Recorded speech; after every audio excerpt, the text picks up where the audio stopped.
प्रेमी और भाई के साथ मिलकर पति को मौत के घाट उतारा, आरोपी पत्नी गिरफ्तार और युवक फरार। दोस्तों, ये खबर बिहार की पूर्णिया की है। मधुबनी थाना अध्यक्ष श्वेता कुमारी ने बताया कि महिला ने प्रेम प्रसंग में अपने प्रेमी और भाई के साथ मिलकर पति की गला दबाकर हत्या कर दी। पुलिस आरोपी पत्नी को हिरासत में लेकर पूछताछ कर रही है। आरोपी प्रेमी की गिरफ्तारी के लिए छापेमारी की जा रही है।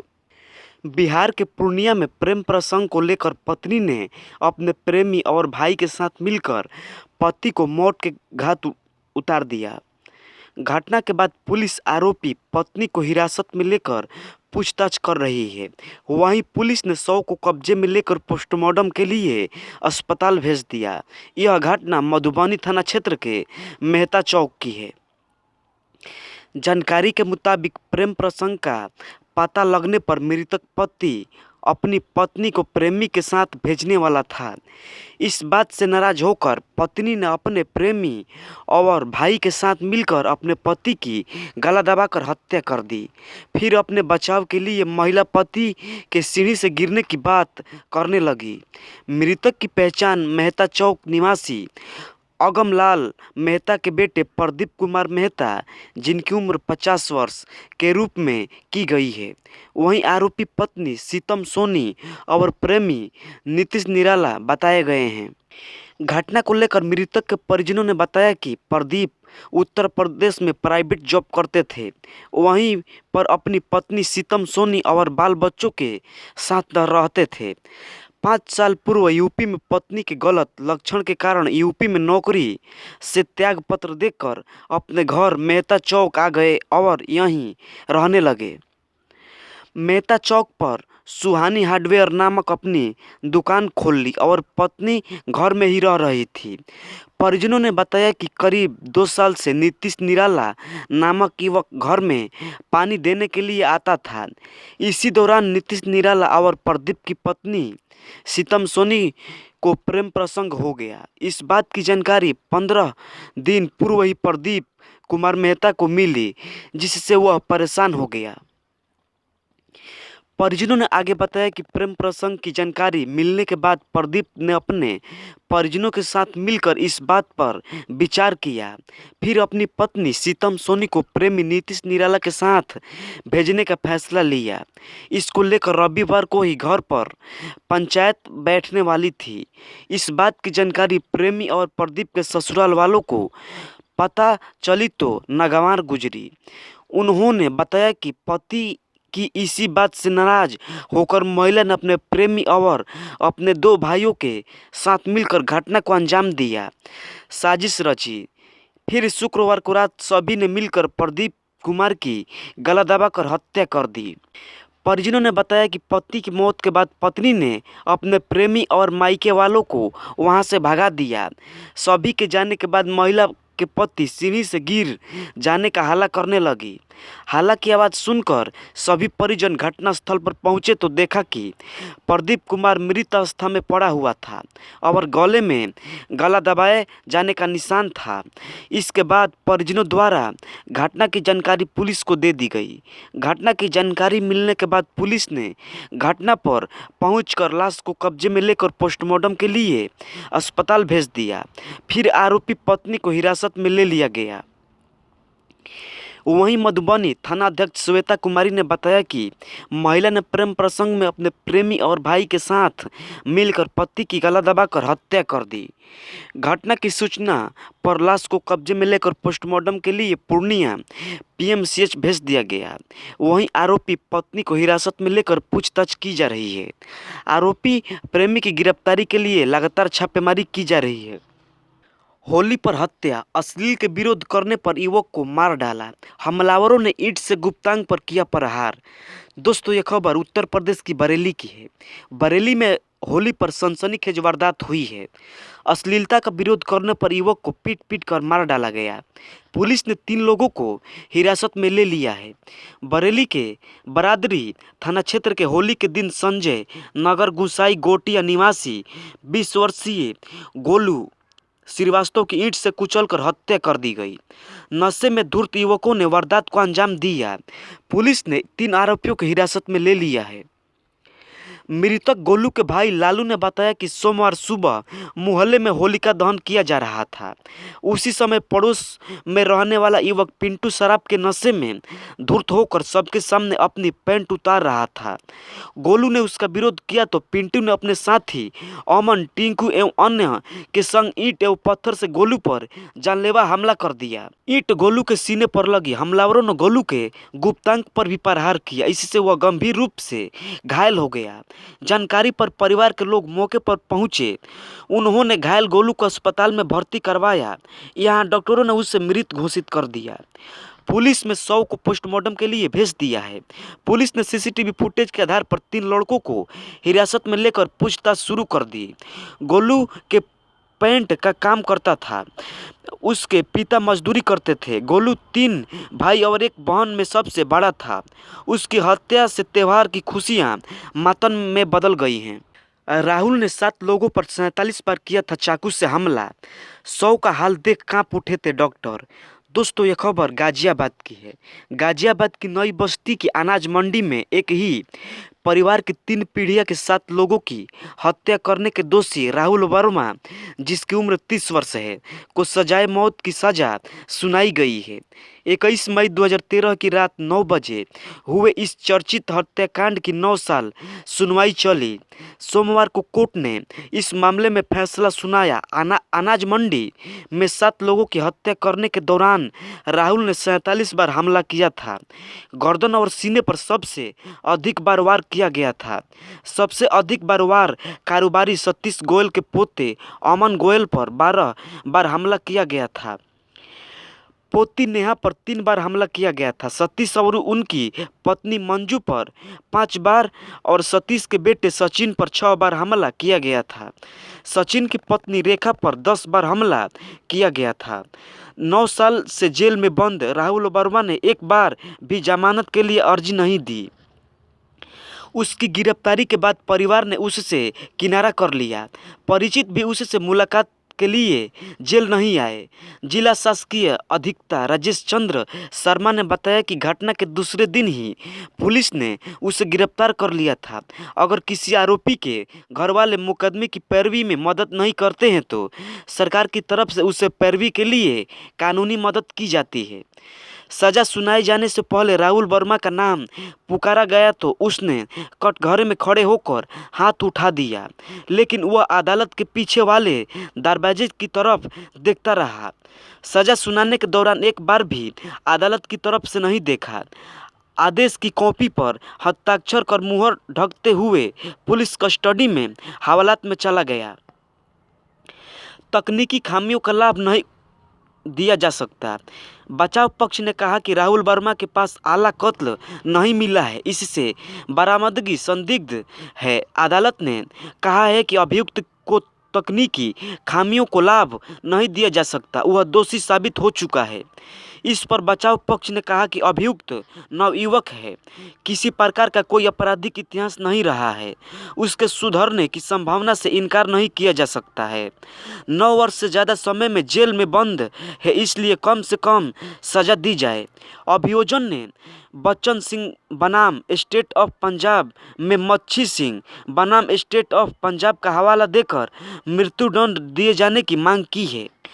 राहुल के गुना और सजा हत्या की धारा 302, मृत्युदंड और 50,000 रुपये का अर्थदंड, लूट धारा 394, 10 साल कारावास और 30,000 का अर्थदंड रखना, 3 साल का कारावास, 10,000 का अर्थदंड, चोरी का माल रखना और 411, 3 साल की कारावास और 10,000 रुपये का भुगतान करना पड़ेगा। शाम को धूमधाम से मनाया बेटे का जन्मदिन, रात में पति को काट डाला। पुलिस से बोली साहब गिरफ्तार कर लो। दोस्तों, ये खबर जालौन की है। जालौन के शहर कोतवाली क्षेत्र के उमरा खेड़ा में रविवार की रात एक महिला ने पति की कुल्हाड़ी से वार कर हत्या कर दी।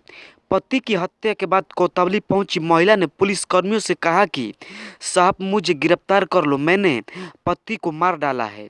हत्या की यह बात सुनकर परिसर में खामोशी छा गई। पुलिस कर्मियों ने महिला को पकड़ लिया और रविवार को रात में 10 बजे अचानक कोतवाली पुलिस संध्या के जुर्म स्वीकार करने पर सिपाहियों ने तत्काल कोतवाल को मोबाइल पर सूचना दी। पुलिस रात में ही महिला को लेकर उसके घर पहुंची। वहां जाकर देखा तो उसका पति 30 वर्षीय संदीप उर्फ कल्लू की लाश छत बिछत हालत में पड़ी हुई थी। पास ही बेटा नैतिक बैठा हुआ था। पुलिस ने हत्या में प्रयुक्त कुल्हाड़ी बरामद कर ली थी और संध्या को दोबारा कोतवाली ले आई। संध्या ने बताया कि पति संदीप ससुर से अक्सर मारपीट करता था, जिसके चलते वह अक्सर घर से बाहर ही रहते थे। कोतवाली शिव कुमार सिंह राठौर को उमराखेड़ा निवासी संध्या, जिसकी उम्र 26 वर्ष है, बताया गया है कि पति संदीप, जिसकी उम्र 30 वर्ष है, बेरोजगार है, शराब पीकर रोजाना उससे मारपीट करता है। हाल ही में उसने 25 लाख रुपए का घर बेचकर दूसरी जगह पर वह 10 लाख रुपए में खरीदा था। 15 लाख रुपए उसने शराब के नशे में उड़ा दिए। वह रोज रोज की मारपीट से तंग आ चुकी थी। इसी के चलते उसने सोते समय पति की हत्या कर दी। हत्या के समय 9 साल का बेटा नैतिक मौजूद था। उसकी 2 वर्षीय बेटी नैतिका अपने मामा से यहाँ एट में रह रही थी। ससुर राम प्रकाश मोहल्ले में ही रविदास मंदिर पर सो रहे थे। कोतवाली शिव कुमार सिंह राठौर ने बताया कि हत्यारोपी पत्नी को हिरासत में ले लिया गया है। मौके से कुल्हाड़ी बरामद कर ली गई है। फोरेंसिक टीम ने मौके से साक्ष्य एकत्रित किए। शव को पोस्टमार्टम के लिए भेजा गया। शाम को धूमधाम से मनाया था बेटे का जन्मदिन। बताया कि संदीप उनके साथ ही मारपीट करता था। संदीप की मां की मौत पहले ही हो चुकी है। संदीप की 2 बहनें भी हैं। संध्या ने बताया कि रविवार को नैतिक का जन्मदिन था। वह पति संदीप के साथ बेटे को लेकर झांसी रोड स्थित मंदिर में दर्शन करने गई थी। इसके बाद घर पहुंचकर बेटे का जन्मदिन भी हंसी खुशी से मनाया गया था। रात में सभी खाना खाकर सो गए। इसी दौरान संध्या ने कुल्हाड़ी मारकर उसकी हत्या कर दी। संदीप की मौत एवं संध्या के जेल जाने से बच्चों नैतिक और नैतिका के पालन पोषण का संकट खड़ा हो गया। घर में अब संदीप के बुजुर्ग पिता के अलावा कोई और नहीं है। बच्चों की परवरिश कैसे होगी, परिजनों और रिश्तेदारों में चर्चा हो रही है। जिसे जन्म दिया उसी ने दी मौत। राजस्थान में मां ने दामाद के साथ मिलकर 3 लाख रुपए में बेटे की हत्या कराई क्योंकि वो मारपीट करता था। दोस्तों, ये खबर राजस्थान की है। 55 साल की मां गीता लुहार ने दामाद विपिन के साथ मिलकर 22 साल के बेटे जितेंद्र की हत्या करवा दी। छब्बी राम गैंग के शार्प शूटर महेंद्र ठाकुर ने 20 मार्च को गोली मारकर जितेंद्र की हत्या कर दी थी। मां की ममता के किस्से तो आपने बहुत सुने होंगे, पर यह मामला मां की नफरत का है। बेटे की मारपीट से तंग आ चुकी 55 वर्षीय मां गीता लुहार ने दामाद विपिन के साथ मिलकर 3 लाख रुपए की सुपारी देकर 22 साल के बेटे जितेंद्र की हत्या करवा दी। छब्बी राम गैंग के शार्प शूटर महेंद्र ठाकुर ने 20 मार्च को रात करीब 8 बजे कनपट्टी में गोली मारकर जितेंद्र की हत्या कर दी। 21 मार्च की सुबह कोलीपुरा गांव के पास जितेंद्र के घर से करीब 2 किलोमीटर दूर खाली खेत में ग्रामीणों को उसका शव मिला। पुलिस ने सीसीटीवी फुटेज के आधार पर शार्प शूटर को दबोच लिया। उसने हत्या का राज खोल दिया। इसके बाद मां, दामाद और शार्प शूटर को गिरफ्तार कर लिया गया। जांच अधिकारी रामनाथ सिंह गुज्जर ने बताया कि गीता लोहार के 2 बेटियां हैं। इनकी 2 सगे भाइयों विपिन और सुनील से शादी हो चुकी है। जितेंद्र उर्फ टल्लड़ गीता का इकलौता बेटा था। वह अक्सर शराब का आदी था और आए दिन मां से मारपीट करता था। गीता उससे बुरी तरह तंग आ चुकी थी। गीता के पास करीब 50 लाख रुपए की संपत्ति है, जिसे वह अपनी दोनों बेटियों को ही देना चाहती थी। जितेंद्र दोनों बहनों को नापसंद करता था और मां के द्वारा बेटियों को पैसा आदि की मदद करने पर वह हमेशा कलेश करता था। इसी बात को लेकर उसने दामाद विपिन के साथ षड्यंत्र रचकर बेटे की हत्या करा दी। यही नहीं जितेंद्र की 9 महीने पहले ही शादी हुई थी।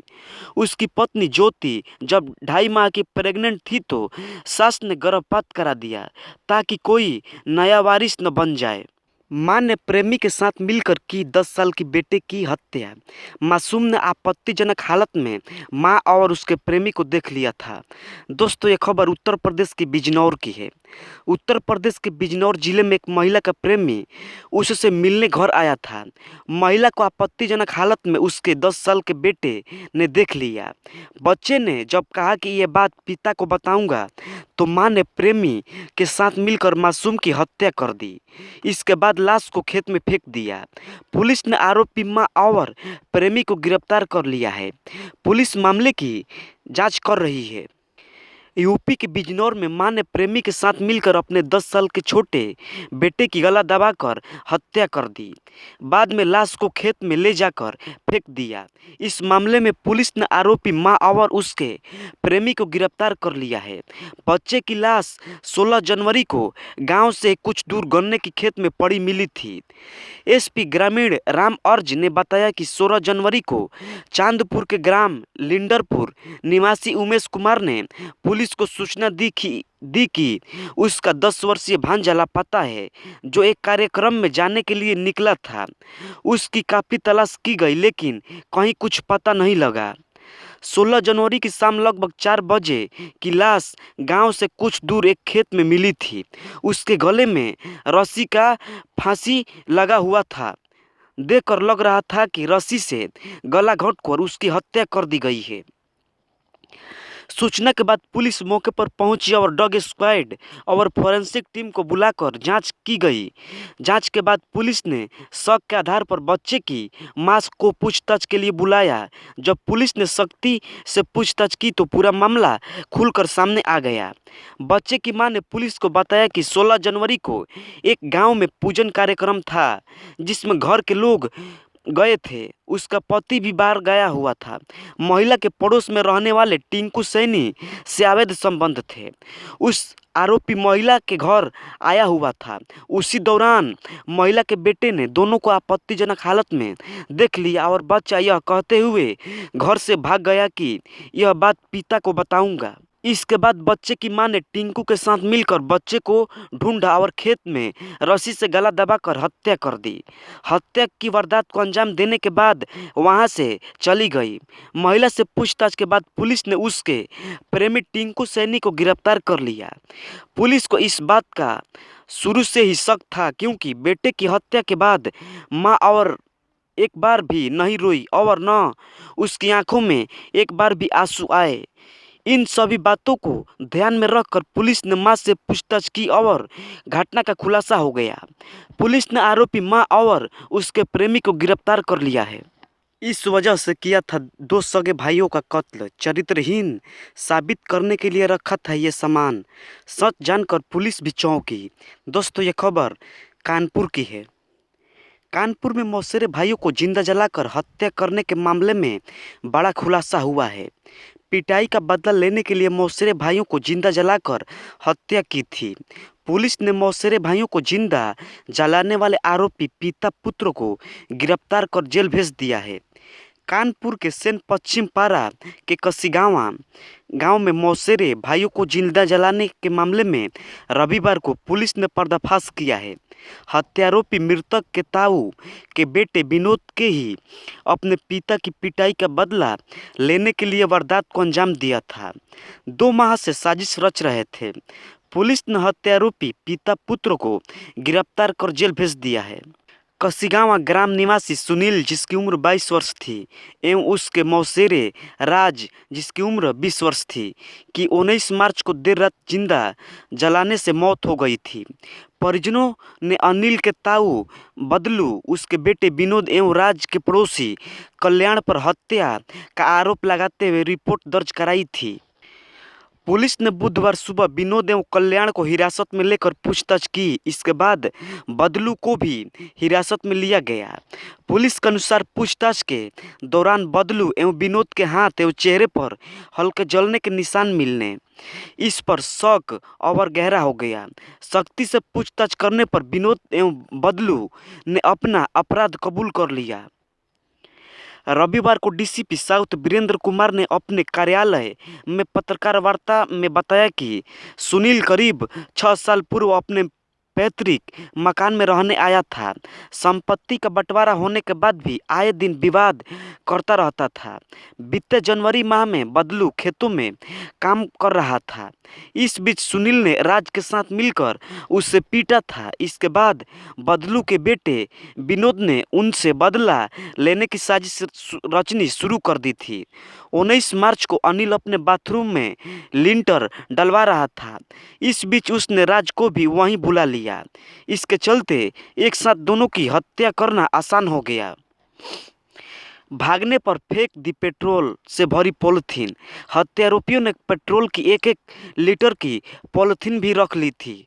हत्यारोपियों ने बताया कि दोनों युवक पर सोते समय ही पूरा पेट्रोल से भिगो दिया। जैसे ही आग लगाई वैसे ही दोनों युवकों ने उछलकर भागने का प्रयास किया तो दोनों पर पेट्रोल से भरी पॉलिथीन फेंक कर मार दी। इसके बाद आग ने और विकराल रूप धारण कर लिया और कुछ ही देर में दोनों की मौके पर ही जलकर मौत हो गई। हत्यारोपियों ने हत्यारोपियों ने सुनियोजित तरीके से वारदात को अंजाम देने की साजिश रची थी।